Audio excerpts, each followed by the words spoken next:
골로새서 4장 7절부터 11절까지 말씀입니다. 바울의 동역자들을 기록하고 있습니다. 그래서 이제 먼저 두기고입니다. 골로새서 4장 7절부터 8절.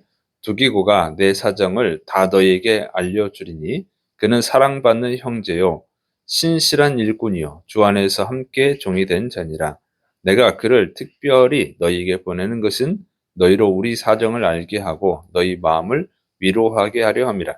자, 이제 두기고에 대해서 기록하는데, 두기고는 소아시아 지역, 그러니까 현재 트리키에라고 하는 나라 있죠. 그 지역. 그러니까 옛날에 터키라고 불렀고, 트리키에 출신의 바울 출신의 사람인데, 바울의 동역자입니다. 그는 이제 바울이 3차 전도 여행을 할 때 같이 동행을 했고, 또 예루살렘 교회에다가 이제 구제헌금, 이방인들 교회에서 모은 그 구제헌금을 전달하는 일을 같이 했습니다. 그리고 바울이 로마 감옥에 갇혀 있을 때 바울에게 손발이 되어서 시중을 들은 거죠. 그래서 사도 바울을 돕고 사역을 돕고 성경을 쓰는 걸 돕는 일을 했습니다. 그래서 바울이 쓴 옥중서신이 있죠. 그래서 이 골로새서, 에베소서 이거를 썼는데 이것을 그 교회에 전달하는 일을 했습니다. 또 바울이 이 편지에 쓸 수 없는 그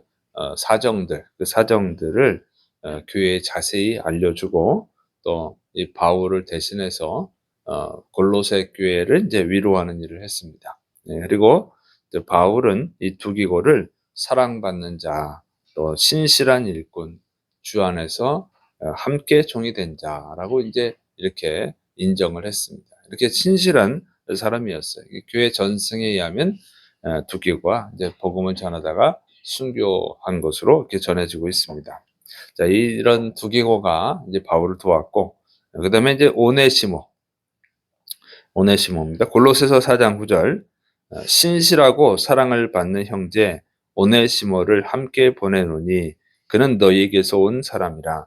그들이 여기 일을 다 너희에게 알려주리라. 그래서 이제 두기고와 함께 오네시모가 바울을 돕고 또 이 바울의 소식을 골로새 교회에 전달을 했습니다. 오네시모는 골로새 지역 출신이에요. 그래서 그 골로새 교회 사람들이 잘 알죠. 그래서 그 빌레몬의 종이었고, 이제 이 빌레몬에게 재산상의 손해를 끼치고 도망쳤던 사람입니다.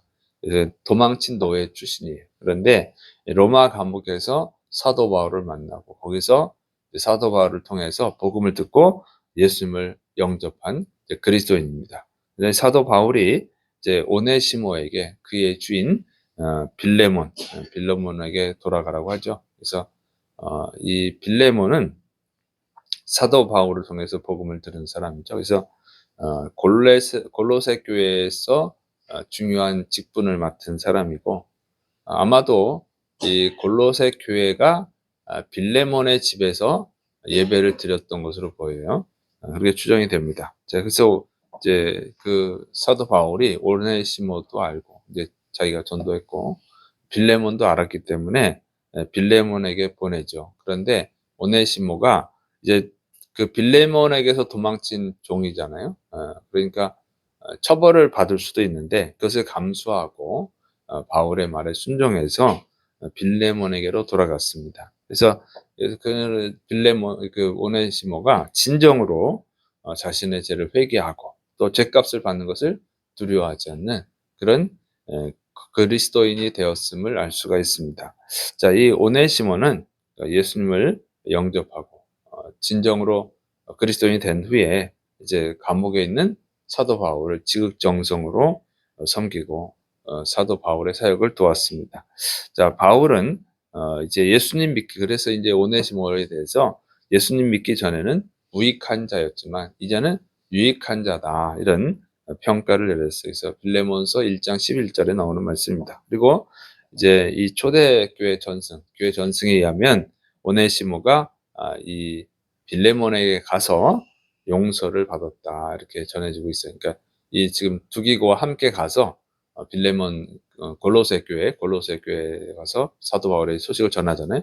그때 이제 빌레몬을 만난 거죠. 빌레몬을 만나고 거기서 이제 빌레몬에게 용서를 받고 네. 그다음에 나중에는 에베소 교회 감독이 돼서 복음을 전하다가 순교했다고 이렇게 전해집니다. 성경에 있는 얘기가 아니고 이렇게 전해져 내려온 이야기에 그렇다 그 얘기입니다. 그다음에 이제 세 번째 아리스다고가 나옵니다. 골로새서 4장 10절 나와 함께 갇힌 아리스다고와 이렇게 됐죠. 아리스다고는 유대인 그리스도인이에요.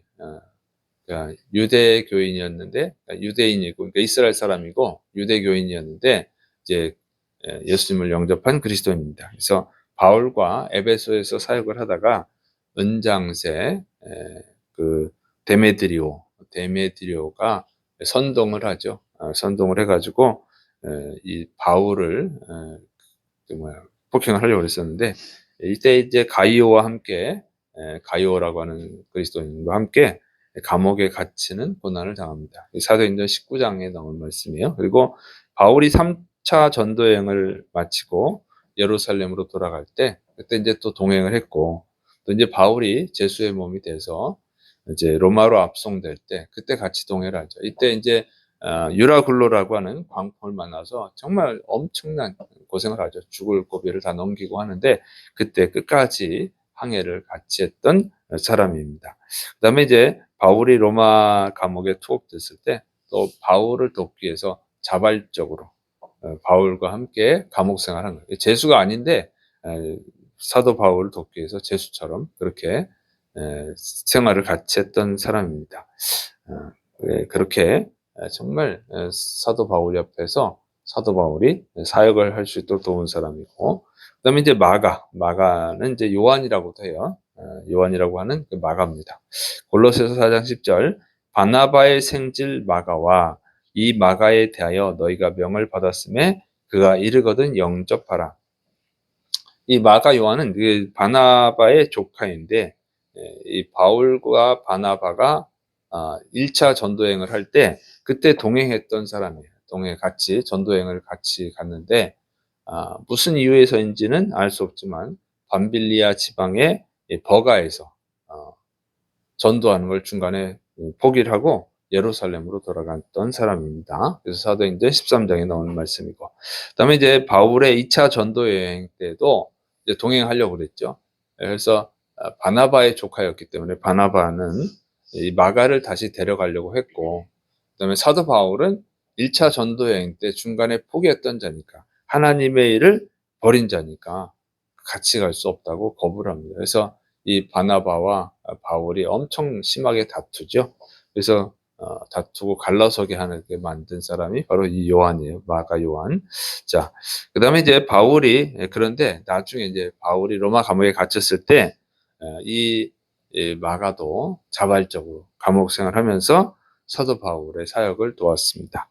그리고 그런 변화로 인해서 디모데후서 4장 11절에 보면 바울은 마가를 나의 일에 유익한 자다. 그러니까 복음 전하는 일, 하나님의 일에 유익한 자다라고 인정을 했습니다. 그리고 골로새서 4장 10절 본절에 보면은 골로새 교회 성도들에게 그를 영접하라 이렇게 부탁을 하죠. 이제 그는 정말 거듭난 그리스도인이다. 처음에는 포기했던 사람이지만 이제 완전히 거듭난 사람이다. 그렇게 말을 하는 거예요. 그래서 잘 영접을 해라 이렇게 부탁을 할 정도로 훌륭한 그리스도인이 되었습니다. 그리고 이 마가는 이제 그 마가복음의 저자가 됐어요. 마가복음의 저자가 바로 이 마가 요한입니다. 그다음에 이제 유스도 다섯 번째 유스도죠. 골로새서 4장 11절 유스도라 하는 예수도 너희에게 문안하느니라. 그들은 할레파이나 이들만은 하나님의 나라를 위하여 함께 역사하는 자들이니 이런 사람들이 나의 위로가 되었느니라. 그러니까 유스도는 이제 할레파다는 것은 뭐냐면 유대교인이었다는 게 유대교인 그리스도인. 그러니까 유대교인이었는데 이스라엘 사람이고 유대교인이었는데 이제 그리스도인이 됐다 그런 뜻입니다.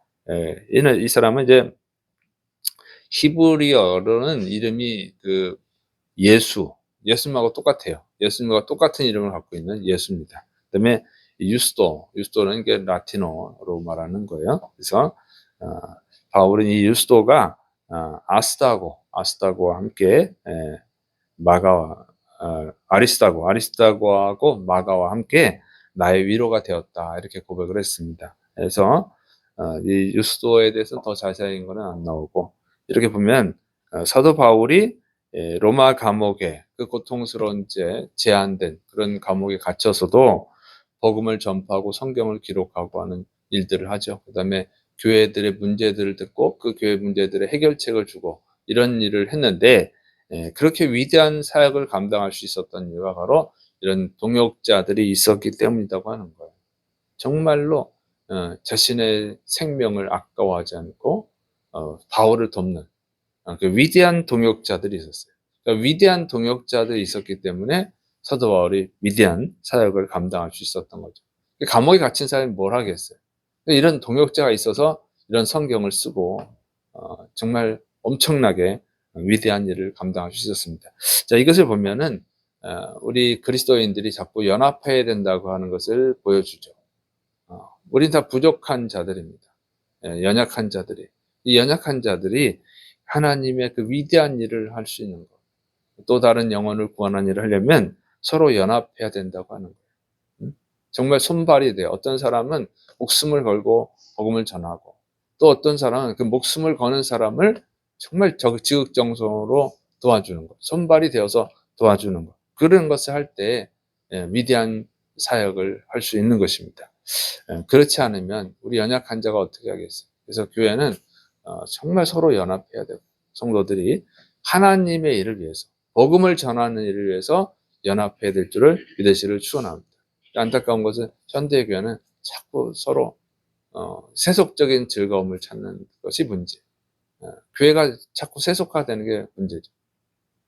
세속화되지 않고 성도들이 모이면 기도하고 말씀을 나누고 은혜를 나누고 더 깊은 하나님의 일을 어떻게 하면 잘 감당할 수 있을까, 이런 일을 해야 되는데 만나서 맛있는 거 먹으러 가고 놀러 가고, 물론 그런 것도 필요하지만 그게 너무 많으면 안 되는, 그러면 세속 모임하고 똑같은 거죠.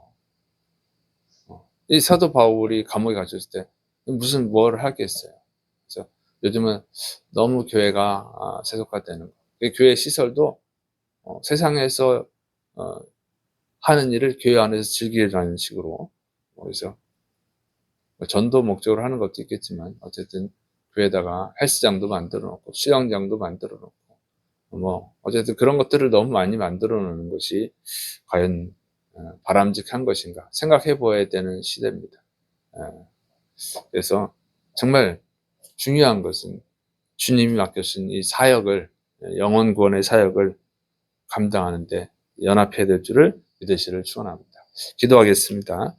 사랑이 많으신 하나님 아버지, 주님이 우리를 위해서 십자가에서 죽어주셨습니다. 그 은혜로 우리가 거듭난 자, 그리스도인이 되었습니다. 우리도 주님의 뜻을 따라서 복음을 전하고 영혼을 구원하는 그 일을 온전히 감당할 수 있도록, 또 일에 협력하는 동역자들, 나아가서는 예수님의 동역자들이 되게 하여 주옵소서. 주께서 역사하심 있고 예수님의 이름으로 감사하며 기도드립니다. 아멘.